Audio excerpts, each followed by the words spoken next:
building a long-term profitable business is the best thing.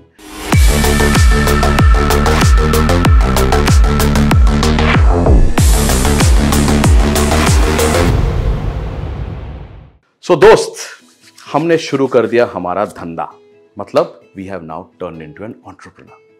लेकिन entrepreneurship जो है उसके साथ बहुत सारे और डिफिकल्टीज आते हैं।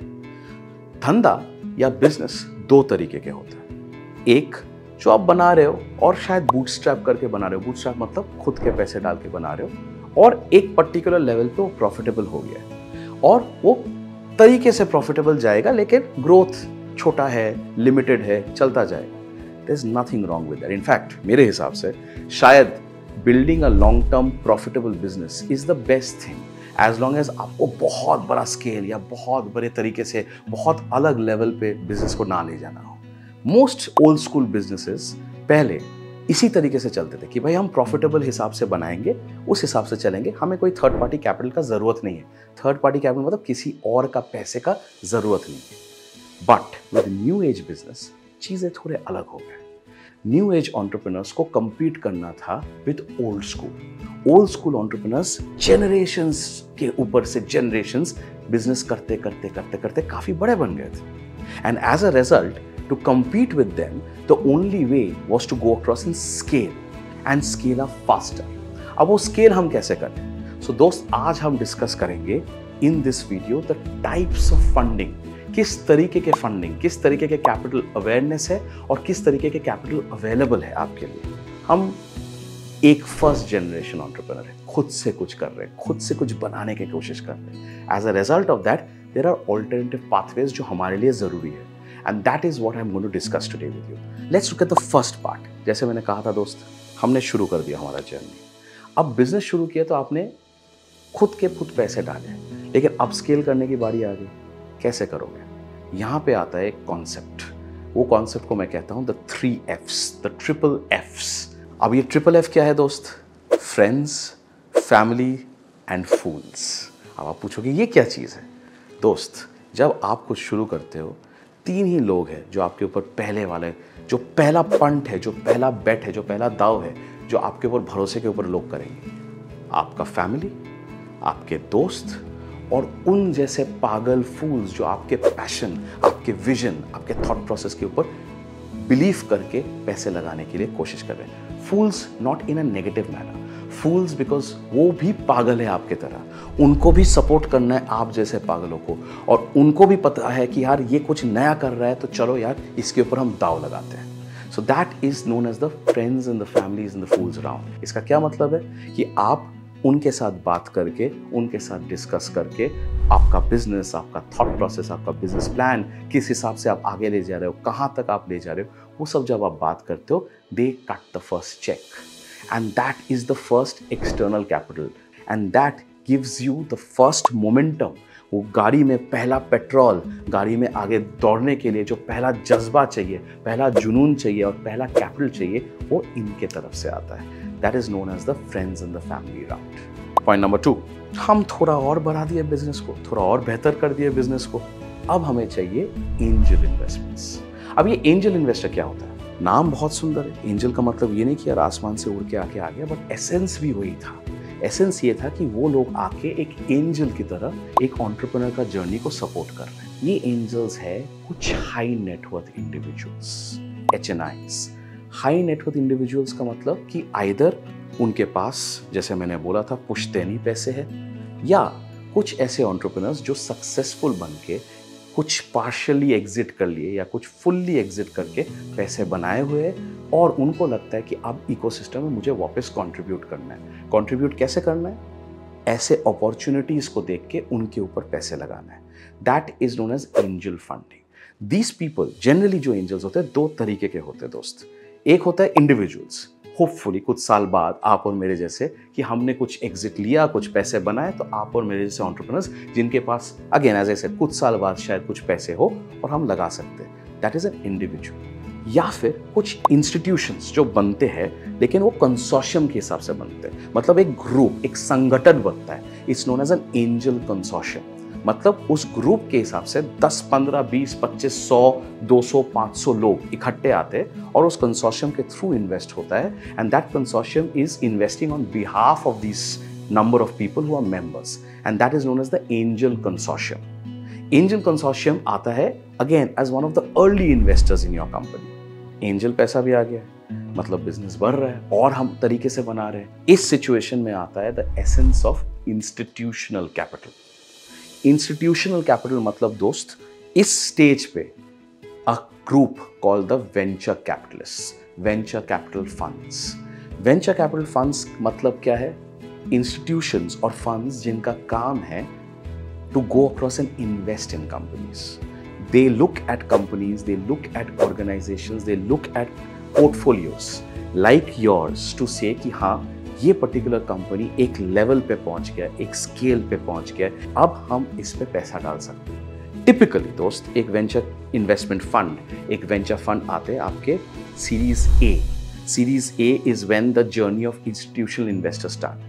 कुछ प्री सीड में भी आ जाते हैं. They are known as micro VCs और माइक्रो वेंचर कैपिटल. सो वो आते हैं प्री सीरीज स्टेज पे. So between micro VCs and VCs together ये वेंचर कैपिटल फंड का, इन्वेस्टमेंट फंड का एक दुनिया है. And they are investing, check sizes इनके थोड़े लार्जर होते हैं. पहले मैंने बोला था, जैसे आपको फॉर एग्जांपल आप ले लो, इंडिविजुअल्स जो थे, जो एकदम फ्रेंड्स एंड फैमिलीज थे, वो बहुत ही कम पैसे लगाते हैं, एक लिमिटेड, जो आपके एकदम इनिशियल रिक्वायरमेंट के लिए होता है. एंजल कंसोर्शियम उससे थोड़ा ज़्यादा.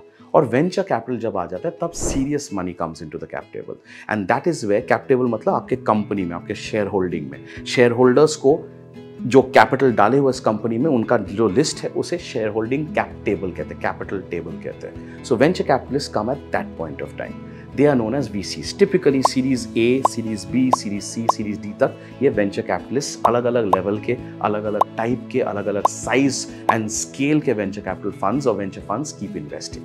बट सीरीज डी के बाद कभी कभार सीरीज सी में भी आ सकता है, लेकिन generally between C and D आता है the next institution. This institution is known as growth capital. Growth capital मतलब प्राइवेट इक्विटी. प्राइवेट इक्विटी मतलब वेंचर कैपिटल का बड़ा भाई.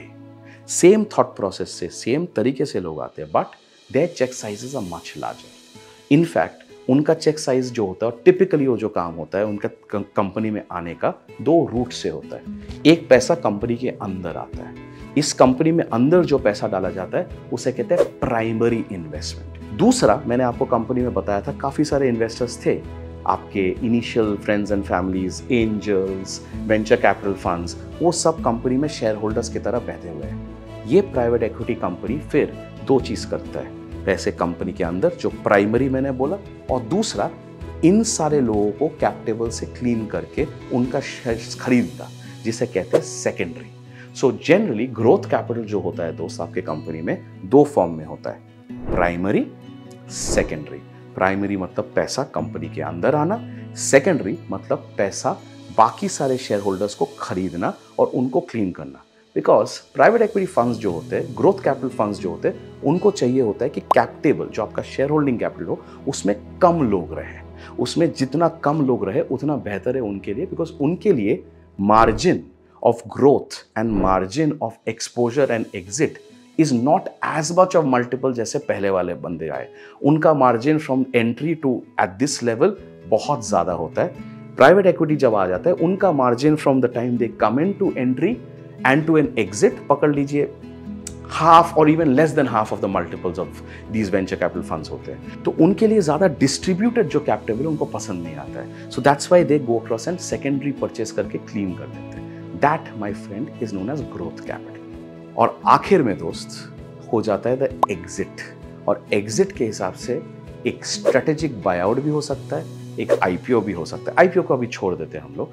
एक स्ट्रेटेजिक बायआउट, क्योंकि हम सोचते हैं किस टाइप का कैपिटल आपके कंपनी में आ सकता है. So let's look at finally कौन आ सकता है. जो भी आप बिजनेस बना रहे हो, जो भी आप जिस भी सेक्टर में आप हो, उस सेक्टर में जो सबसे बड़ा 2, 3, 4 प्लेयर्स हो. फॉर एग्जाम्पल आप एक FMCG कंपनी हो और एक FMCG कंपनी के हिसाब से आपने बहुत अच्छा सा एक ब्रांड बना लिया, बहुत कुछ कर लिया। अब उस FMCG सेक्टर में जो बड़े बड़े प्लेयर्स हैं, चाहे वो हिंदुस्तान यूनिलीवर हो, ITC हो, कोई और हो, जिस तरीके के बड़े लोग हैं, वो आके बहुत सारा ऐसे सिचुएशंस आते हैं जब बोलते हैं कि ठीक है, अब हम आके इस कंपनी को एक्वायर करेंगे या फिर उस पर्टिकुलर शेयर होल्डिंग को हम एक्वायर करके ले जाएंगे। Strategic capital comes into the company and that my friend is the route and the final exposure of the journey कि कहाँ जाके वो कंपनी धीरे धीरे जाके एक्वायर हो जाएगा उस स्ट्रेटेजिक पार्टनर के through. So those, my friend, are the types of capital that come in your journey from right at the inception, शुरुआत से लेके अंत तक। कभी कभार आप पब्लिक कंपनी भी बन सकते हो, होपफुली आप IPO भी कर सकते हो, होपफुली, तो वो अंत कभी होता नहीं। लेकिन एज अ फाउंडर का थॉट प्रोसेस दो ही तरीके से होता है। ए, आइदर आप एक लेगेसी बना रहे हो और उस कंपनी को होपफुली भगवान भरोसे इतना बड़ा बना रहे हो कि वो कैपिटल मार्केट्स के हिसाब से जाके एक IPO कर पाए, या फिर आप उसी कंपनी को एक बहुत ही बेहतरीन, बहुत ही उम्दा, बहुत ही बड़ा कंपनी के अंडर एक्वायर करा के उसको उसके अंदर, उसके अम्ब्रेला के अंडर मैनेज करा रहे हो। So at the end of the day दोस्त, these are the types of capital investments and these are type of capital that you can have on your company. फिर से एक और बार हम इसको रिकैप करते हैं दोस्त। Right from friends, families and fools to your angels, to your venture capital, to your private equity, to your strategic buyout, ये सारे टाइप के कैपिटल आपके कंपनी में एक ना एक दिन, एक ना एक स्टेज पे आ सकता है। एंड आई होप ये पर्टिकुलर थॉट प्रोसेस आपको एक्सप्लेन करने में और समझाने में आसानी दे कि किस तरीके के आप इस पर्टिकुलर कैपिटल को आपके कंपनी में ले सकते हो और उनके किस हिसाब से एक्सपेक्टेशंस होते हैं। Don't forget to subscribe to this channel for more productivity hacks and business tips. ये है ज्ञान से ज़्यादा पकड़ से कम। कर लो शेयर, क्योंकि इसमें है दम।